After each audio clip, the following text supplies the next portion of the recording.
A'udzubillahi minasyaitonirrajim. Bismillahirrahmanirrahim. Alhamdulillahi rabbil alamin wa bihi nasta'inu ala umurid dunya waddin. Assalatu wassalamu ala nabiyyina Muhammadin sallallahu alaihi wasallam wa ala alihi wa ashabihi ajma'in. Alhamdulillahi rabbil alamin. Assalamualaikum rekan-rekan sekalian yang berbahagia.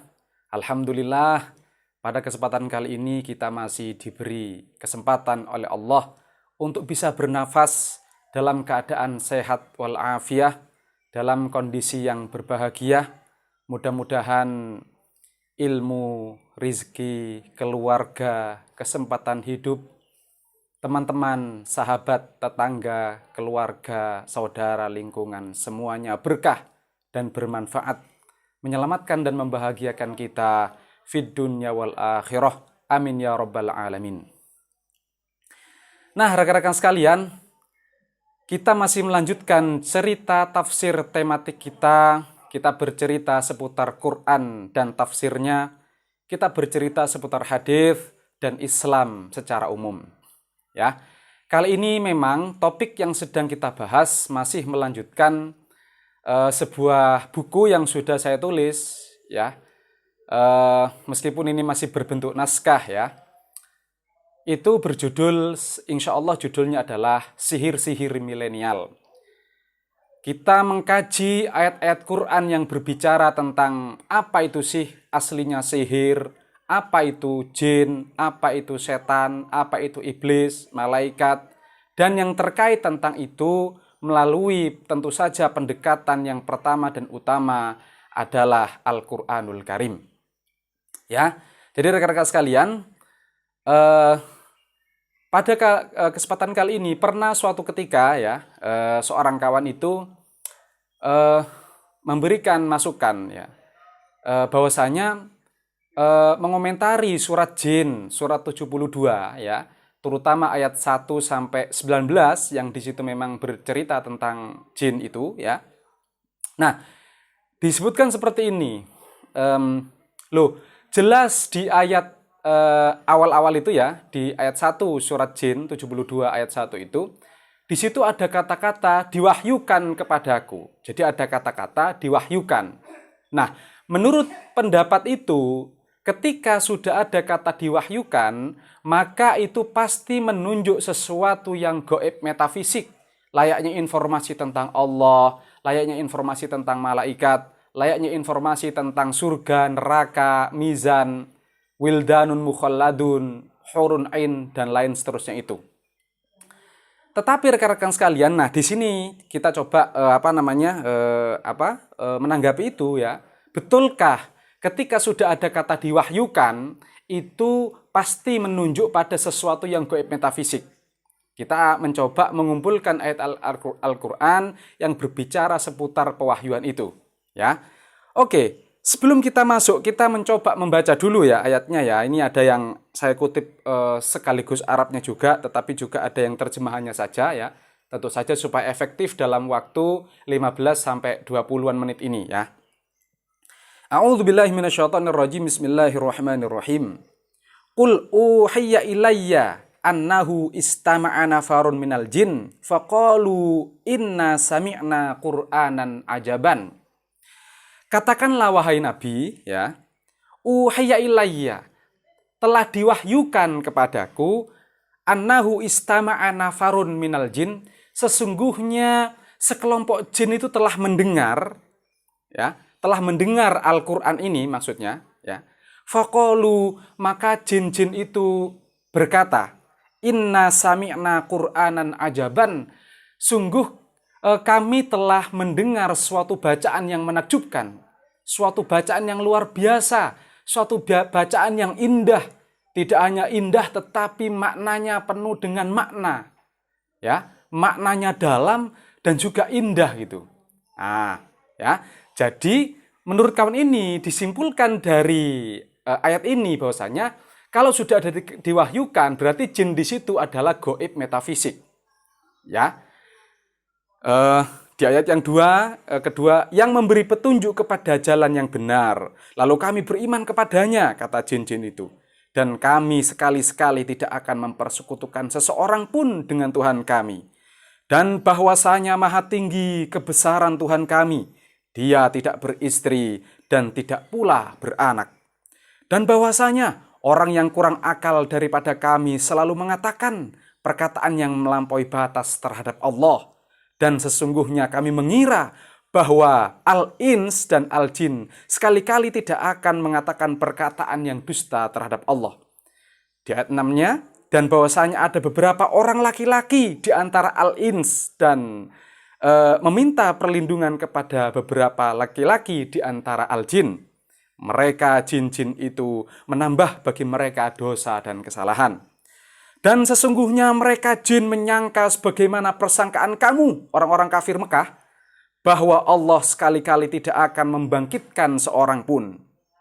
Nah, jadi rekan-rekan sekalian, menurut kawan tadi, berdasarkan ayat ini, itu informasi ketika ada diwahyukan, berarti itu informasinya langsung gaib metafisik layaknya malaikat, Allah, mizan, ya, layaknya seperti itu. Betulkah, ya? Sebab yang lalu ingat, al-jin itu tidak hanya menunjuk pada entitas, energi atau gelombang, ya, terbuat dari jin, terbuat dari api. Wal jannah khalaqnahu min qablu min nari samum atau min marij minar, ya. Jadi tidak hanya menunjuk bahwa jin itu terbuat dari api, yakni energi panas, yakni gelombang itu, energi gelombang, energi panas itu. Tetapi menurut kosakata Arab, al-mufradat fi gharib al-Qur'an lisanul Arab, al-jin itu juga bisa menunjuk kepada sekelompok orang, yakni sekelompok orang yang memiliki kualitas sifat-sifat tertentu yang membedakannya dengan al-ins, ya. Nah, jadi rekan-rekan sekalian, apa itu sebenarnya wahyu, ya? Kata wahyu di dalam Al-Qur'an, kata wahyu kalau kita mengutip al-mufradat fi gharib al-Qur'an, ini kamusnya para mufassir, ya. Salah satu kamus yang dipakai oleh mufassir, ya. Wahyu itu artinya adalah isyarat yang cepat di dalam tanda-tanda, di dalam simbol-simbol. Jadi wahyu sekali lagi artinya adalah isyarat yang cepat, yang itu melewati tanda-tanda, simbol-simbol, ya, dan lain seterusnya. Jadi isyarat itu apa? Isyarat itu petunjuk gitu loh, informasi yang mengandung makna di situ.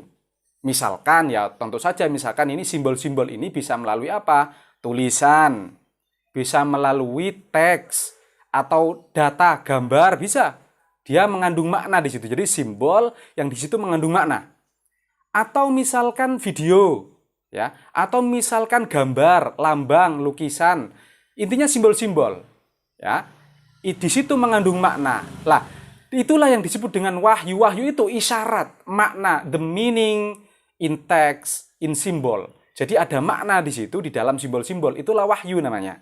Ya, itu secara bahasa. Nah, lah, kata wahyu di dalam Al-Qur'an itu ternyata ini yang pertama, dia bisa menunjuk kepada wahyu itu adalah Al-Qur'an secara umum. Jadi Al-Qur'an mulai dari Al-Fatihah sampai An-Nas itu adalah wahyu. Misalkan di sini kita kutip, ya, surat Al-An'am ayat 19. Ya. Agak panjang ayatnya, langsung saya kutip kalimat yang relevan, ya. Begini. Wa uhayya ilayya hadzal Qur'an liundzirakum bihi wa man balag. Jelas di sini ada kata-kata diwahyukan kepadaku Quran ini, ya kan? Supaya aku memberi peringatan kepada kalian dengan Quran ini, dan juga memberi peringatan dengan Quran itu orang yang sampai Quran kepadanya. Jadi jelas Al-Quran 30 juz itu adalah yang diwahyukan, ya. Oke. Bisa juga dikutip ayat 6, ayat 50 surat 6 yang sering kita kutip itu, ya. Bahwasanya wala a'lamul ghaib la aqulu lakum indi khazainullah wala a'lamul ghaib. Aku tidak mengatakan kepada kalian bahwasanya semua perbendaharaan Allah, ilmu-ilmu Allah itu ada padaku. Aku enggak mengatakan seperti itu. Wala a'lamul ghaib, dan aku tidak mengerti yang gaib itu. Sebelum diinfo Allah itu Nabi mengatakan wala a'lamul ghaib, aku enggak ngerti yang gaib-gaib itu. In attabi'u illa ma yuha ilayya, aku hanya mengikuti apa yang diwahyukan kepadaku, ya Quran itu. Jadi Nabi pun itu mengikuti Al-Quran terkait yang diwahyukan kepada beliau, ya. Misalkan lagi di surat 7 Al-A'raf ayat 203 ya. Misalkan di sini disebutkan ya, orang-orang kafir Mekah itu mengatakan, "Mengapa tidak kamu buat sendiri ayat itu?" Gitu loh. Ya, mengapa kamu tidak membuat sendiri ayat itu? Kemudian dijawab oleh Al-Qur'an, "Katakanlah wahai Nabi, sesungguhnya aku hanya mengikuti apa yang diwahyukan dari Tuhanku kepadaku." Ya. Jadi Nabi mengikuti apa yang diwahyukan kepadaku oleh Tuhanku. Kemudian Al-Qur'an ini, nah jelas, berarti yang diwahyukan kepada Nabi itu adalah Al-Qur'an ini gitu ya. Adalah bukti-bukti yang nyata dari Tuhanmu, petunjuk dan rahmat bagi orang-orang yang beriman. Ya, jadi Quran 30 juz komplit itu adalah yang diwahyukan kepada Nabi. Ya. Pertama kali Quran datang kepada Nabi tentu saja melalui isyarat yang cepat, Jibril masuk ke dalam hati Nabi, nazala bihi ruhul amin ala qalbik, yaitu dibawa oleh malaikat Jibril kepada hati Nabi langsung, ya, Quran itu ala qalbik. Nah, tetapi ketika sekarang Quran itu sudah ditulis, berarti Quran ini, wahyu Quran ini sudah berupa teks, yaitu isyarat makna-makna di dalam Al-Quran itu di balik teks-teksnya itu yang sekarang sampai kepada kita itu ya. Oke, yang kedua rekan-rekan sekalian, ternyata yang diwahyukan itu juga tidak hanya berupa hal yang gaib metafisik, tetapi dia juga berupa sejarah, ya. Jadi kejadian-kejadian sejarah masa lalu yang itu disampaikan oleh Allah kepada Nabi. Lah itu juga merupakan sesuatu yang diwahyukan oleh Allah. Disebut oleh Allah itu amba'il ghaib, yaitu berita gaib. Padahal sesuatu itu yang fisik real pernah terjadi sejarah itu ya. Misalkan 600 tahun sebelum Nabi, yaitu Isa. Ya. Sekitar 900 tahun sebelum Masehi, yaitu Sulaiman dan bapaknya itu Daud. Ya. Ribuan tahun sebelumnya juga ada Nabi Musa misalkan. Tetapi itu kejadian sejarah. Sejarah yang lampau, yang Nabi tidak hadir pada saat itu, kemudian diceritakan oleh malaikat Jibril kepada Nabi. Lah, berita yang seperti itu juga merupakan yang diwahyukan.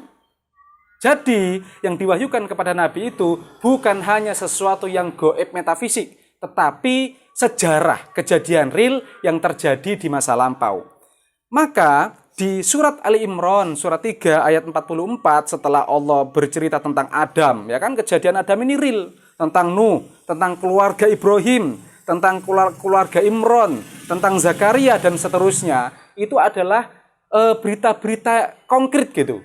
Cuman masanya, waktunya yang tidak sezaman dengan Nabi. Lah, itu disebut di dalam ayat 44-nya merupakan berita gaib. Dzalika min amba'il ghaib nuhaihi ilaika, kata Allah itu.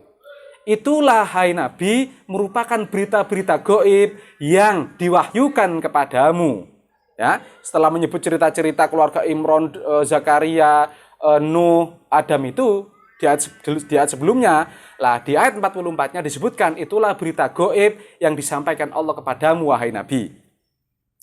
Oke, itu yang kedua rekan-rekan sekalian ya. Jadi tidak hanya gaib metafisik layaknya malaikat Allah, jin, metafisik, setan atau lain seterusnya ya.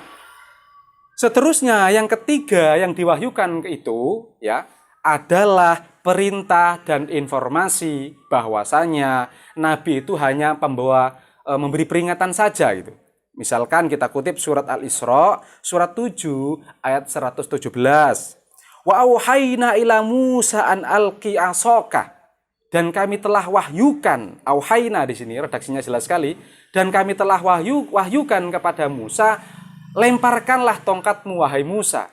Jadi yang diwahyukan itu apa? Perintah, yaitu apa? Lemparkanlah. Ini perintah. Jadi yang diwahyukan itu adalah perintah. Dan juga informasi misalkan di surat Yunus, surat 10 ayat 2 ya. Akana linnasi ajaban an auhayna ila rajulin minhum an anzirin nas wa basyiril ladzina amanu anna lahum qadama sidqin 'inda rabbihim. Qalal kafiruna in hadza lasahirun mubin. Di surat 10 ayat 2 di sini redaksinya, apakah bukan merupakan suatu yang menakjubkan ketika kami itu mewahyukan kepada seorang laki-laki ya untuk memberi peringatan dan memberikan berita gembira bahwasanya nanti itu ada surga, nanti itu ada neraka gitu.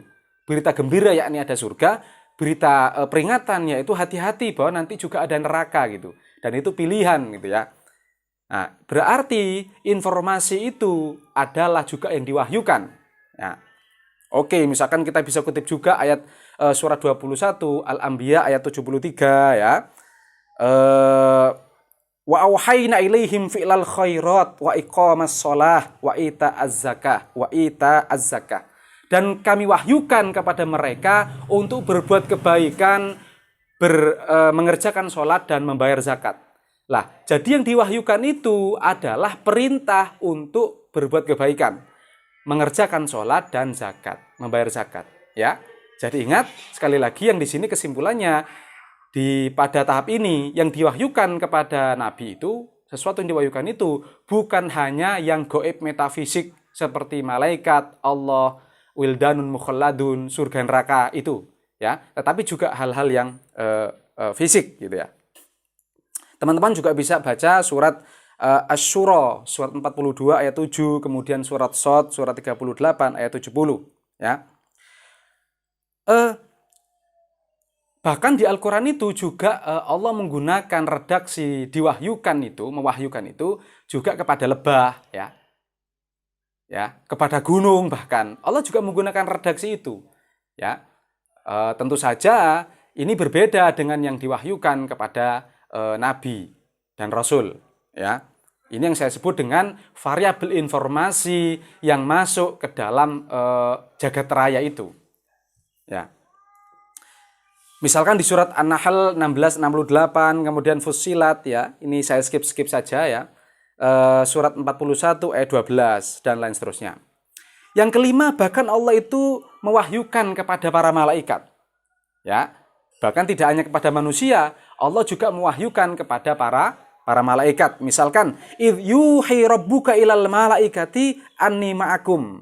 Ya. Fathabbitu alladzina amanu. Ya. Bahwa ketika Allah mewahyukan kepada para malaikat bahwasanya aku, kata Allah, bersama kalian wahai malaikat, maka teguhkanlah pendirian, konsistensi, komitmen orang-orang yang beriman itu untuk berjuang, untuk menempuh jalan mendekatkan diri kepada Allah dan lain seterusnya itu, ya. Nah, keenam, ya, yang diwahyukan itu juga bisa berupa informasi masa depan. Ini tentu saja seperti kiamat kan belum terjadi, tetapi diwahyukan oleh Allah bahwasanya nanti itu ada kiamat, ada hancurnya alam semesta itu, yaitu hari yang terakhir itu. Jadi informasi gaib masa depan itu juga diwahyukan oleh Allah, ya. Lah, informasi masa depan itu nanti kita yakin itu terjadi betulan, jadi fisik gitu. Ya, bukan gaib metafisik, tetapi hal-hal yang fisik. Meskipun dia gaib, artinya tidak hadir sekarang. Seperti kejadian masa lalu ataupun kejadian masa depan, itu tidak hadir sekarang. Itu yang dimaksud dengan gaib. Tetapi hal itu adalah kejadian nyata, konkret, benar-benar terjadi gitu. Ya, terjadi nanti, bahwasanya nanti akan hancur, ada hari terakhir, itu betul-betul terjadi, rekan-rekan sekalian. Ya. Begitu juga sejarah masa lalu, sejarahnya Nabi Adam, keluarga Imron, Zakaria, Maryam, Isa, Musa. Itu semua juga terjadi, tetapi waktunya yang nggak sama dengan Nabi, nggak sezaman dengan Nabi. Maka oleh Al-Quran itu disebut dengan berita gaib, gitu ya. Nah, di sini misalkan kita kutip surat 14, ayat 13, dan lain seterusnya, ya. Bahkan yang ketujuh ini, kata mewahyukan itu juga untuk berita orang-orang yang sezaman masih. Yang sezaman itu juga redaksinya juga diwahyukan. Misalkan kalau kita kutip surat Hud, surat 11 ayat 36, wa uhayya ila nuhin annahu la yu'mina min qaumik illa man qad aman. Fala tabta'is bima kanu ya'malun, di surat 11 ayat 36 ini, dan diwahyukan kepada Nuh, wa uhayya ila Nuh, dan diwahyukan kepada Nuh bahwasanya sekali-sekali tidak akan beriman di antara kaummu, kecuali orang yang telah beriman saja. Jadi diwahyukan kepada Nuh itu tidak akan beriman kaummu itu, kecuali memang orang yang mau beriman. Ya, itu rekan-rekan sekalian. Jadi kesimpulannya sekali lagi bahwasanya ketika ada kata diwahyukan kepada Nabi, diwahyukan kepadaku, ya. kata diwahyukan di dalam Al-Quran itu tidak hanya menunjuk pada gaib metafisik antah berantah, itu enggak. Tidak hanya menunjuk kepada gaib metafisik layaknya Allah, malaikat, surga, neraka, itu gaib metafisik namanya. Tidak hanya itu, kata diwahyukan di dalam Al-Quran itu juga bisa menunjuk kepada sesuatu yang fisik, yang hadir, ya, yang betul-betul terjadi, itu juga bisa menunjuk kata diwahyukan. Maka ketika Allah mengatakan di surat Jin ayat 1 itu bahwasanya diwahyukan kepada Nabi bahwa sekelompok jin itu telah mendengar Al-Quran. Lah, jin di situ tidak begini kesimpulannya, oh berarti yang diwahyukan kepada Nabi jin di situ gaib metafisik, enggak gitu. Ya, ingat secara bahasa jin itu juga bisa menunjuk pada sekelompok orang yang itu memiliki kualitas sifat-sifat tertentu yang berbeda dengan al-ins. Al-jin khilaful ins, ya. Maka rekan-rekan sekalian, kesimpulannya adalah al-jin di surat 72 ayat 1 sampai 19, ya, yang tadi kita kutip sampai 7 tadi, itu mengindikasikan, juga bisa mengindikasikan bahwasanya ada sekelompok orang asing, orang Kristen non-Arab atau Yahudi non-Arab yang mendengarkan Al-Quran. Misalkan itu ahlul kitab. Lah, mereka disebut dengan al-jin karena mereka juga tersembunyi identitasnya.